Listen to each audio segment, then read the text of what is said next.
স্বামী থাকা সত্ত্বেও জিয়ান নামের মাঝবয়সী এই মহিলা তার দুই মেয়েকে নিয়ে চীনের প্রত্যন্ত এক গ্রামে নিজের মা আর বোনের সাথেই থাকে। আর জিয়ানের স্বামী থাকে চাংচাও নামে চায়নার আরেকটা শহরে। আসলে পরিবারের অমতই জিয়ানকে বিয়ে করেছিল তার স্বামী, আর সেই কারণে এতগুলো বছর জিয়ানকে মায়ের বাড়িতেই থাকতে হয়েছে। তবে এবার সবকিছু বদলাতে চলেছে, কারণ তার স্বামী ঠিক করেছে থাইল্যান্ডে গিয়ে তারা সবাই একসাথে সেটেল হবে। তাই জিয়ানও আগামীকাল বাচ্চাদের নিয়ে চাংচাও শহরের উদ্দেশ্যে রওনা দেবে। যাওয়ার আগে শেষবারের মতো সবাই একসাথে ডাম্পলিং বানায়। এই ডাম্পলিং জিয়ানের মায়ের খুবই প্রিয় খাবার। ডাম্পলিং বানানো শেষ হতেই জিয়ানের এক আন্টি এসে তার হাতে একটা ফোন নাম্বার ধরিয়ে দেয়। নাম্বারটা তার কাজিন ইয়াংজিং এর, যে হংকং শহরে থাকে। যে কোনো প্রয়োজনে চাইলে জিয়ান যেন তার সাহায্য নিতে পারে। তো পরের দিনই জিয়ান বাচ্চাদের নিয়ে পৌঁছে যায় চাংচাও শহরে। স্টেশনে তাকে রিসিভ করতে আসে তার স্বামী মিস্টার হানজো। আর স্বামীর সাথে সে জীবনে প্রথমবারের মতো সেখানে তার শাশুড়িকেও দেখে। তবে শাশুড়ির কথা শুনে জিয়ানের মাথায় যেন আকাশ ভেঙে পড়ে। সে বলে, কয়েক বছর আগে আমার ছেলেকে থাইল্যান্ডের ধনী পরিবারের মেয়ের সাথে বিয়ে দিয়েছি। আমার ছেলে এখন নতুন স্ত্রীর ব্যবসা সামলানোর জন্য থাইল্যান্ডে থাকে। ওর স্ত্রীকে দেখাশোনার জন্য একজন কাজের লোকের প্রয়োজন। চাইলে তুমি সেই কাজ করার জন্য ওর সাথে থাইল্যান্ডে যেতে পারো। কথাগুলো শুনে চোখের পানি ধরে রাখতে না পেরে জিয়ান কান্নায় ভেঙে পড়ে। কারণ স্বামীর দ্বিতীয় বিয়ের ব্যাপারে সে কিছুই জানতো না। সে ভেবেছিল স্বামী আর সন্তানদের নিয়ে থাইল্যান্ডে গিয়ে সারা জীবন একসাথে কাটিয়ে দেবে, কিন্তু এখন হঠাৎ করে কি সিদ্ধান্ত নেবে কিছুই বুঝে উঠতে পারছিল না। এরপর হানজো তাদেরকে ওই শহরের ছোট্ট একটা রুমে এনে থাকতে দেয়। তো ওই দিন জিয়ান সবার জন্য ডাম্পলিং বানায়। আর খাওয়ার মাঝে হানজো জানিয়ে দেয় আগামীকালই সে থাইল্যান্ডের উদ্দেশ্যে রওনা হবে। তখন জিয়ান প্রথমবারের মতো প্রতিবাদ করে বলে, আমি শুধু তোমার আর তোমার পরিবারের সেবা করতে পারবো, তোমার স্ত্রীর কাজের লোক হওয়ার কোনো ইচ্ছা আমার নেই। এর চেয়ে ভালো হয় তুমি আমাদের নিয়ে হংকং শহরে সেটেল হও, দুজনে মিলে কাজ করব, বাচ্চাদের স্কুলে ভর্তি করাবো। কিন্তু হানজো জানিয়ে দেয় সে আগামীকালই থাইল্যান্ডে চলে যাবে। এই কথা বলে সে ওদের একা ফেলে সেখান থেকে চলে যায়। বাচ্চারা পেছন থেকে ডাকলেও সে তাদের দিকে আর একবারও ফিরে তাকায় না। পুরোপুরি ভেঙে পড়া জিয়ান বুঝতেই পারছিল না এখন সে কি করবে। ফিরে গেলে তার মা সব শুনে ভীষণ কষ্ট পাবে। আবার এই অচেনা শহরে বাচ্চাদের নিয়ে সে কিভাবেই বা টিকে থাকবে। শেষমেশ জিয়ান সিদ্ধান্ত নেয় যা কিছু হয়ে যাক এই শহরে থেকেই সে জীবন যুদ্ধ শুরু করবে। আর তার প্রথমেই দরকার একটা কাজ, কিন্তু এখানকার ভাষা আলাদা হয়, কেউই ঠিকঠাক ভাবে তার কথা বুঝতে পারছিল না।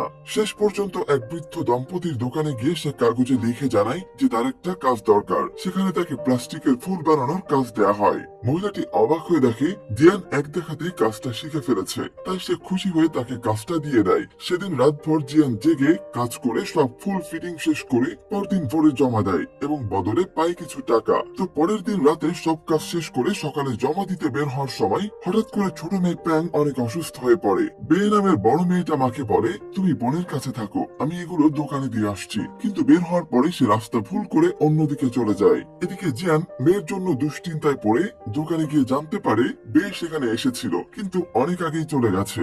শেষে জিয়ান বাড়ি ফিরে দেখে বে ঠিকই ফিরে এসেছে। আর মেয়েকে দেখে সে রেগে বকা দিতে শুরু করে। কিন্তু তখনই ছোট মেয়েটা জানায় আপু রাস্তায় হারিয়ে অন্যদিকে চলে গিয়েছিল আর রাস্তায় পড়ে পায়ে ব্যথা পেয়েছে। এই কথা শুনে জিয়ানের রাগ মুহূর্তেই ভেঙে যায়। সে মেয়েটাকে শক্ত করে জড়িয়ে ধরে। তবে কিছুক্ষণ পরে সেই দোকানের বৃদ্ধ দম্পতি ছুটে এসে জিয়ানকে জানায় এই এলাকায় পুলিশ চেকিং শুরু করেছে।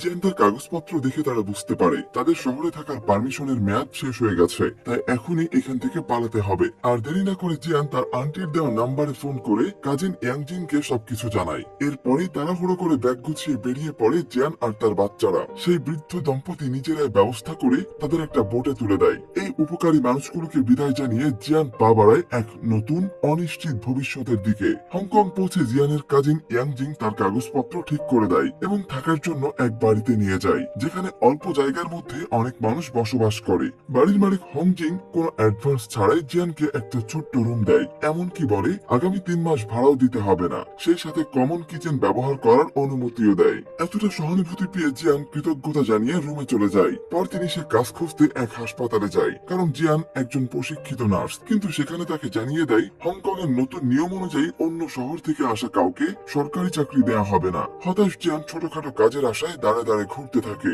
শেষ পর্যন্ত এক রেস্টুরেন্টের বাইরে কর্মী নিয়োগের নোটিশ দেখে সে ম্যানেজারের কাছে গিয়ে বলে সে খুবই পরিশ্রমী আর সে যে কোনো কাজই করতে পারবে। তার কথা শুনে ম্যানেজার তাকে নিয়ে আসে রেস্টুরেন্টের পেছনে। ডিশ ওয়াশারের একটা পোস্ট খালি আছে জেনে জিয়ান কিছু না শুনে কাজ করতে রাজি হয়ে যায়। তবে কিচেনের নোংরা অবস্থা দেখে তার মাথা ঘুরে যায়, তবে নিজেকে শান্ত করে। সে প্রথমে ধুয়ে মুছে জায়গাটা পরিষ্কার করে নেয়, এরপর কাজে লেগে পড়ে। বাড়ি ফিরে সে বড় মেয়ে বেয়েকে জানায় সে চাকরি পেয়ে গেছে। প্রতিদিন ভোর 6টায় বের হতে হবে, তাই বেয়ে বোনকে নিয়ে ঠিক সময় স্কুলে যাবে। আসলে এর মধ্যে জিয়ান তার 2 মেয়েকে স্কুলে ভর্তি করিয়েছে। চাকরির খবর শুনে বাড়ির মালিক ওংজি খুশি হয়ে জিয়ানের কাজিন ইয়াংজিংকে ফোন করে ডাকে। ইয়াংজিংও খুবই খুশি হয়, কিন্তু সে জানে এই সামান্য বেতনে থাকা খাওয়া আর বাচ্চাদের খরচ চালানো ভীষণ কঠিন হবে। তাই সে জিয়ানকে জানায় মালিকের স্ত্রী ডায়াবেটিক্সে আক্রান্ত, প্রতিদিন ভোরে ভ্যাকসিন দিতে হয়। জিয়ান যেহেতু একজন নার্স, তাই এই কাজটা সে করলে কিছু এক্সট্রা ইনকাম হবে। আর জিয়ান খুশি মনে রাজি হয়ে যায়। এরপর থেকে জিয়ানের দিন শুরু হয় ভোর 4টায়। প্রথমে সে তাদের ধর্ম অনুযায়ী মালকিন হংজির মূর্তির সামনে প্রার্থনা করে, তারপর ভ্যাকসিন দিতে যায়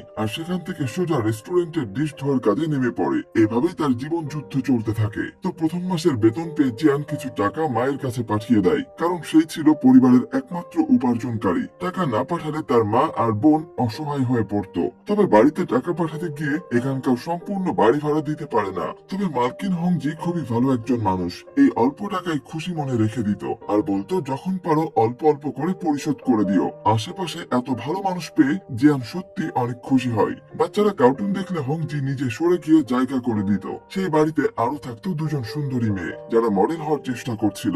সবাই জিয়ান আর তার বাচ্চাদের ভালোবাসতো, একজন লোক ছাড়া। সে ছিল ভীষণ বদমেজাজি, নিজে কোনো কাজ করতো না, স্ত্রীর টাকায় চলতো, অথচ সারাদিন স্ত্রীকে মারধর করত। তার স্ত্রী রাতে বাইরে কাজ করতো বলে সে সন্দেহ করত মেয়েটা খারাপ কিছু করছে। তবে এর প্রতিবাদ করে তার পাশের রুমের লোকটা, যে তার স্ত্রীকে চাকরি দিয়েছিল ট্রাম স্টেশনে। সে বলে তোমার স্ত্রী খুবই পরিশ্রমী আর ভালো একজন মেয়ে মানুষ, একটু বেশি টাকা ইনকাম করার জন্য সে রাত জেগে ট্রাম পরিষ্কারের কাজ করে। আর এই কথা শুনে জিয়ান নিচে নেমে এসে বলে সেও রাতে ট্রাম পরিষ্কারের কাজ করতে চায়। ভ্যাকসিন দেওয়া আর রেস্টুরেন্টের ডিশ পরিষ্কার করার পরেও জিয়ান বুঝতে পারে এই কাজগুলো করে তার পর্যাপ্ত টাকা হচ্ছে না, তাই তার আরো একটা কাজের দরকার। তো যাই হোক, পাশের লোকটা তাকে আশ্বস্ত করে বলে সে কাজের ব্যবস্থা করে দেবে।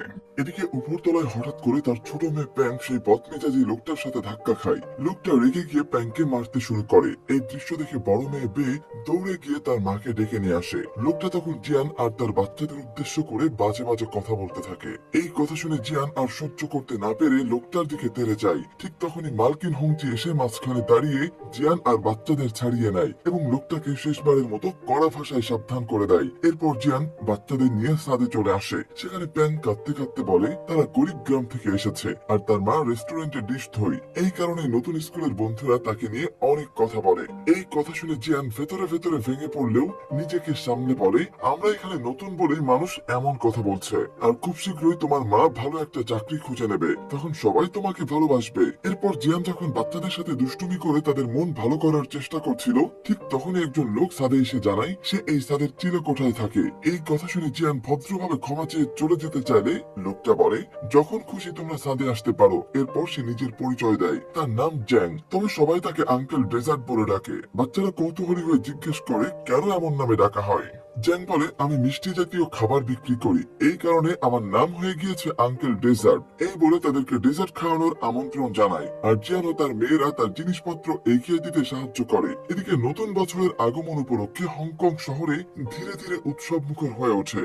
জিয়ান তার মায়ের উদ্দেশ্যে একটা চিঠি লেখে, কিন্তু সেই চিঠির স্ট্যাম্প দেখে তার বোন সন্দেহ করে জিয়ান এখনো হংকং এ কেন, তার তো এখন স্বামীর সাথে থাইল্যান্ডে থাকার কথা। আসলে জিয়ান চিঠিতে মিথ্যা লিখেছিল যে তার শাশুড়ি খুবই অসুস্থ, তাই তারা এখনো হংকং এ আছে এবং শিগগিরই থাইল্যান্ডে যাবে। অথচ বাস্তবে তার স্বামী তাদের চিরদিনের মতো একা ফেলে চলে গেছে আর সংসার চালাতে জিয়ান একসাথে 3টা কাজ করছে, সারাদিন হাড় ভাঙা পরিশ্রম আর রাতের বেলা ট্রাম পরিষ্কারের কাজ। এই সময় বাড়িতে বাচ্চাদের দেখাশোনা করত হংজি। নতুন বছর উপলক্ষে জিয়ান সবাইকে নিজের বানানো ডাম্পলিংস খাওয়ায় আর সেই ডাম্পলিংস খেয়ে সবাই খুশিতে প্রশংসা করে। ট্রাম্পে কাজ দেওয়া সেই বয়স্ক লোকটাও বাচ্চাদের জন্য খেলনা নিয়ে আসে। এরপর সবাই নিচে নেমে একসাথে সাথে নতুন বছর উদযাপন করে। এভাবেই কিছুটা সময় কেটে যায়, কিন্তু একদিন ডিশ ধোয়ার সময় হঠাৎ ধাক্কা খেয়ে জিয়ান পড়ে যায়। অনেক চেষ্টা করেও সে উঠতে পারে না, আর পরে রাতে ট্রামে কাজ করতে গিয়ে সে প্রচন্ড ব্যথা অনুভব করতে শুরু করে। তারপর বহু কষ্টে রাস্তা দিয়ে হেঁটে হামাগুড়ি দিয়ে বাড়ির সিঁড়ি বেয়ে জিয়ান ঘরে ফিরে আসে। মায়ের এই অবস্থা দেখে বাচ্চারা দৌড়ে সবাইকে ডেকে আনে, আর হংজি তাকে দ্রুত হাসপাতালে পাঠিয়ে দেয়। ডাক্তার জানায় তার মেরুদণ্ডে ফাটল ধরেছে, এত পরিশ্রমের কাজ সে আর করতে পারবে না, আর কয়েকদিন হাসপাতালে বিশ্রামে থাকতে হবে। তখন জিয়ান কাঁপা কাঁপা গলায় বলে, ব্যথা কমানোর ঔষধ দিয়ে দিন, আমার দুটো সন্তান আছে, কাজ না করলে তারা না খেয়ে থাকবে। তবুও তাকে কয়েকদিন হাসপাতালে থাকতে হয়, আর সেই সময়ও হংজি তার বাচ্চাদের দেখাশোনা করে। এরপর বাড়ি ফিরলেও বহুদিন সে ঠিকভাবে চলাচল করতে পারে না। নিয়ম অনুযায়ী রেস্টুরেন্টে থেকে চিকিৎসা খরচ বাবদ কিছু টাকা পাওয়ার কথা ছিল, আর এই দুর্দিনে সেই টাকাটা পেলে অন্তত কিছুদিন সংসার চলতো। কিন্তু ম্যানেজার সরাসরি না করে দেয়, সে কোনো টাকা দেবে না, উল্টো অসুস্থতার ভান করে থাকা লোভী বলে তাকে অপমান করে। এদিকে সেই বয়স্ক লোকটা জানায় ট্রাম্পের মালিক সিদ্ধান্ত নিয়েছে অন্য শহর থেকে আসা বহিরাগতদের আর কাজে রাখা হবে না। ফলে রাতের ট্রাম্প পরিষ্কারের চাকরিটাও চলে যায় জিয়ানের। সব মিলিয়ে সে চরম হতাশা আর দুর্ভোগে পড়ে যায়, এমনকি বাচ্চাদের খাওয়ানোর মতো টাকাও তার হাতে থাকে না। এই অবস্থায় জিয়ান সিদ্ধান্ত নেয় ছাদ থেকে লাফ দিয়ে জীবন শেষ করে দেবে। ঠিক তখনই তার ছোট্ট মেয়েটা এসে ছড়া বলতে শুরু করে। বাচ্চাদের মুখের দিকে তাকিয়ে সে সিদ্ধান্ত বদলে ফেলে। তারা জিজ্ঞেস করে তার কি হয়েছে। জিয়ান বলে সে খুবই ক্লান্ত, জীবন যুদ্ধে হেরে যাচ্ছে। এই কথাগুলো পাশ থেকে শুনে ফেলে আঙ্কেল ডেজার্ট। তখন সে বাচ্চাদের ডেকে বলে এখন থেকে সেই তাদের খাওয়াবে। এই কথা শুনে জিয়ান চরম কৃতজ্ঞতায় কান্নায় ভেঙে পড়ে। এরপর আঙ্কেল ডেজার্ট তাদের জন্য রান্না করে নিজের সুস্বাদু ডেজার্ট খাওয়ায়। তখন জিয়ান জিজ্ঞেস করে তিনি এসব কোথায় বিক্রি করেন। সে বলে সমুদ্র বন্দরের সামনে। তো পরদিন ভোরবেলা আঙ্কেল ডেজার্ট জিয়ানকে নিয়ে যায় সেই সমুদ্র বন্দরে এবং বলে প্রতিদিন ভোর 6:30টার দিকে এখানে মানুষ জড়ো হয়। Fried chicken, fish ball, soup সহ নানা খাবার বিক্রি হয়, কিন্তু কেউ ডাম্পলিং বিক্রি করে না। তুমি খুব ভালো ডাম্পলিং বানাতে পারো, তাই তার এই ব্যবসাটাই শুরু করা উচিত। আঙ্কেল ডেজার্টের এই আইডিয়া অনুযায়ী জিয়ান প্রথমে নিজের রিং বিক্রি করে, তারপর উকিলের সাহায্যে রেস্টুরেন্টের ম্যানেজার কাছ থেকে প্রাপ্য টাকা বুঝে নেয়। পরদিন আঙ্কেল ডেজার্ট তাকে আবার সঙ্গে করে নিয়ে আসে। তারপর তারা চলে আসে পুরনো মালামাল ক্রয় বিক্রির বাজারে। সেখান থেকে জিয়ান একটা পুরনো কার্ড কিনে নেয়। এরপর ডাম্পলিং বানানোর জন্য দরকারি সব জিনিসপত্র জোগাড় করে, মাংস আর ডিমও কিনে ফেলে। তো যাই হোক, পরদিন ভোরবেলা সে আবার চলে আসে সেই সমুদ্র বন্দরে। আঙ্কেল ডেজার্ট সেখানে থাকা সবার সাথে জিয়ানের পরিচয় করিয়ে দেয়। কিছুক্ষণ পরে কাস্টমারের ভিড় শুরু হয়। আশেপাশে সবাই ঠিকঠাক বিক্রি করলেও কেউ জিয়ানের ডাম্পলিং কিনছিল না, কারণ ওই শহরের মানুষ এই খাবারটা আগে কখনো দেখেনি। আর জিয়ান নিজেও খুব একটা কনফিডেন্ট ছিল না। ঠিক তখনই পুলিশ এসে সবাইকে তাড়িয়ে দেয়। জিয়ান কারণ জানতে চাইলে আঙ্কেল ডেজার্ট জানায় তারা আসলে টার্মিনালের ভেতরে, যেখানে মানুষের চলাচল বেশি, সেখানে দোকান বসানোটা নিয়মের বাইরে, তাই পুলিশ মাঝে মাঝে এসে তাদের তাড়িয়ে দেয়। কিন্তু ততক্ষণে জিয়ানের একটা ডাম্পলিংও বিক্রি হয়নি। এরপর তারা বাজারে চলে আসে। অনেক রাত পর্যন্ত দাঁড়িয়ে থাকলেও সেখানেও কেউ তার কাছ থেকে কিছুই কেনে না। একসময় সে খেয়াল করে ডাম্পলিং গুলো নষ্ট হয়ে গেছে, তাই বাধ্য হয়ে সবগুলো তুলে ডাস্টবিনে ফেলে দেয়। জিয়ান নিজের কান্না আর ধরে রাখতে পারে না। তার মনে হতে থাকে সব পরিশ্রম যেন বৃথা গেল। বাড়ি ফিরে দেখে বাচ্চারা এখনো ঘুমায়নি। সে তাদের একটু বকাঝকা করে ঘুমাতে পাঠায়। এরপর হতাশ হয়ে বাইরে তাকিয়ে থাকলে হংজি বুঝে যায় জিয়ানের ব্যবসা একদমই ভালো যায়নি। তখন হংজি তাকে ডিনারের জন্য ডেকে নিয়ে বলে, আমিও তোমার মতো শূন্য থেকে শুরু করেছিলাম। তোমার মতোই আমার স্বামীও আমাকে একা ফেলে চলে গিয়েছিল, আর আসছিল তোমার ব্যবসার প্রথম দিন। কেউ একদিনই সফল হয় না, তাই চেষ্টা করে যাও। আমি বিশ্বাস করি তুমি সফল হতে পারবে। প্রয়োজনে আমাকে তোমার অ্যাসিস্ট্যান্ট হিসাবে রাখো। আমার কর্কশ কণ্ঠস্বর দিয়ে সব কাস্টমার ডেকে নিয়ে আসবো। এই খারাপ সময়ে এমন একজন সাপোর্টার পাশে পেয়ে জিয়ান নিজেকে ধন্য মনে করে। পরদিন সে আবারও ডাম্পলিং বিক্রি করতে আসে। অনেকক্ষণ পর কয়েকজন স্কুল স্টুডেন্ট এসে তার ডাম্পলিং খেতে চায়। জিয়ান প্রচন্ড খুশি হয়ে সার্ভ করে। একটু খেয়ে তারা খাবারের অনেক প্রশংসা করতে থাকে।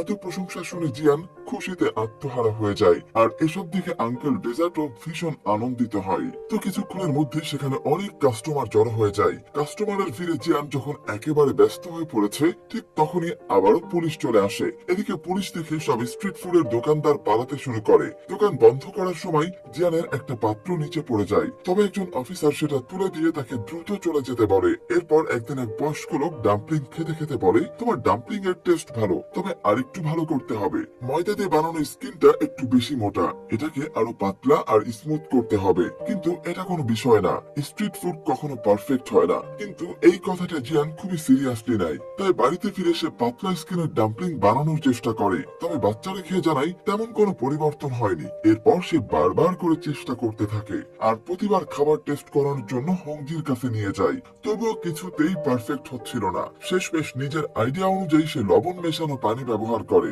আর এবার তার ডাম্পলিং আগের চেয়ে অনেক বেশি টেস্টি আর প্রায় পারফেক্ট হয়ে যায়। এভাবেই ধীরে ধীরে তার বিক্রি বাড়তে থাকে আর কয়েকদিনের মধ্যে সে এলাকায় তার ডাম্পলিং এর সুনাম ছড়িয়ে পড়ে। এরপর একদিন সে এলাকায় ডন সাঙ্গোপাঙ্গ নিয়ে সেখানে হাজির হয়। সে জানায় এখানে ব্যবসা করতে হলে প্রতি মাসে চাঁদা দিতে হয়। তখন গুন্ডাদের একজন জিয়ানের মেয়েকে ধরে নিয়ে যেতে চাইলেই জিয়ান প্রচন্ড রেগে যায় এবং ছুরি তুলে নেয় তাকে মারার জন্য।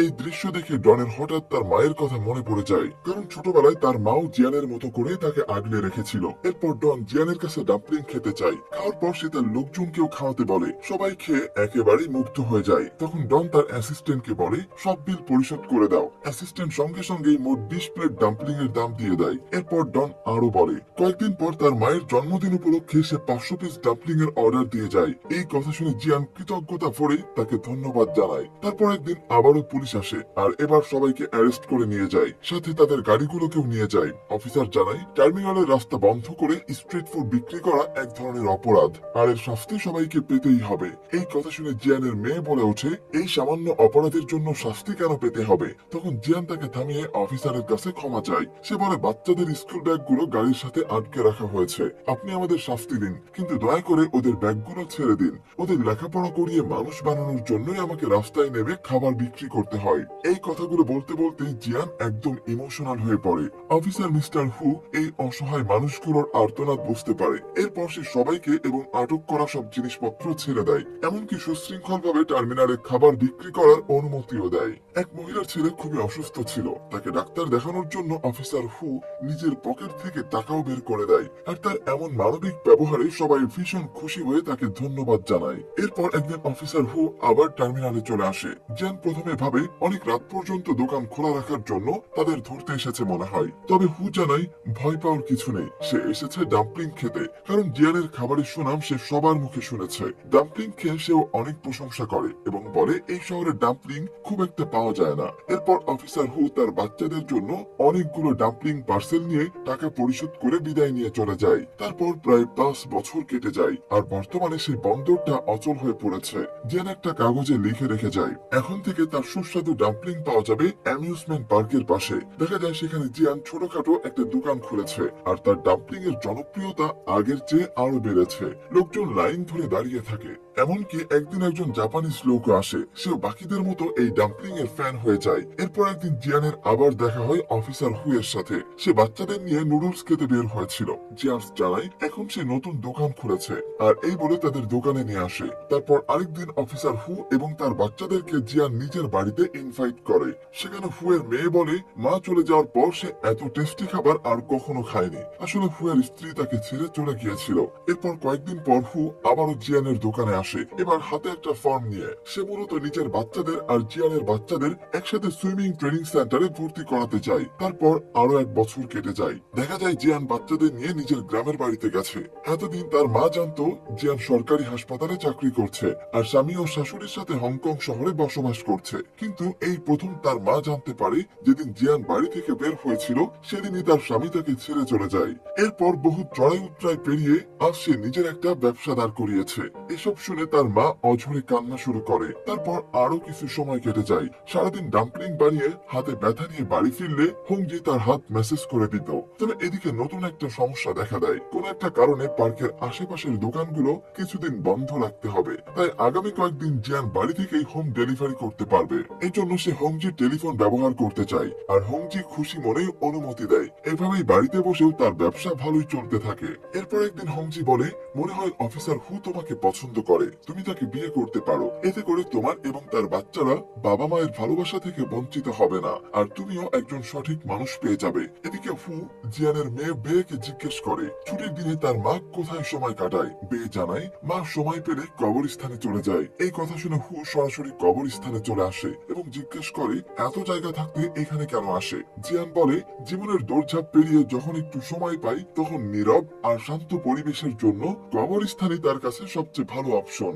এরপর হু জানায় সে বাচ্চাদের নিয়ে কানাডায় সেটেল হতে চায়, সেখানে লেখাপড়া আর জীবনযাত্রার মান আরো ভালো। ফু বলে টার্মিনালে দাঁড়িয়ে সারাদিন কাজ করার পর যখন পিলারের পাশে গিয়ে নিজেকে একটু বিশ্রাম দেওয়ার চেষ্টা করতে আর অপেক্ষা করতে শেষ ফেরিটা কখন আসবে, কখন আরো কয়েকটা পয়সা রোজগার করতে পারবে বাচ্চাদের জন্য, তখন আড়ালে দাঁড়িয়ে দেখতাম তোমার সেই চিন্তিত মুখটা। ভাবতাম আমার বাচ্চাদের জন্য এমন একটা মায়ের খুবই প্রয়োজন।